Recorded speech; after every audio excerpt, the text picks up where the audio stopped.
Ahoj, toto som ja, Katie. Som jedináčik, teda myslím si, že som jedináčik. Mám dve staršie sestry, o ktorých neviem. Takže.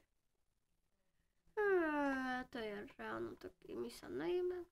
Asi si dám dneska srdiečka. A ideme dolu. Takže.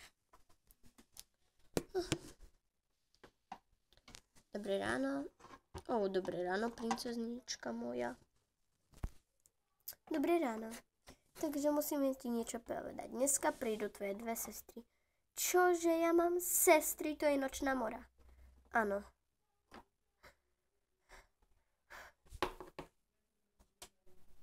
Ty furt musíš tak rozprávať. Áno, musím strašiť o mňa. Vyplašila si. No. Po obede. Spí skoro celý deň. Áno. Takže.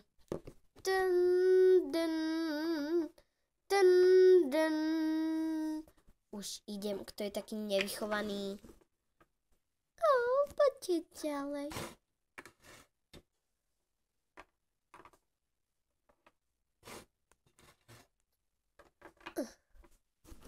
Čaute. Tak, poďte úplne ďalej. Áno. Toto je váš nový tata. Čaute. Čože vlčiak? Vlčiak, my sme chceli dlhého ušiaka. Ale ten ma podvádzal. Aha. Náš otec ťa podvádzal? Áno. Takže vy budete spať tu a doraz vám predstavím vašu sestru. Áno.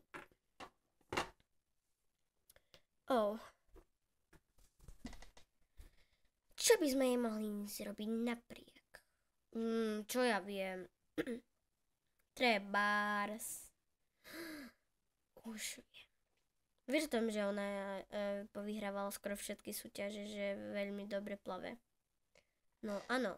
A keby sme spravili, že by bola na vozíku, to by bolo super, ale v Lipiskovu ešte nie sú vozíky. Ale sú. Jeden som našla, ktorý mám doma, aby som jej priviezla. No tak to je super. Super. Pokračovanie na budúce.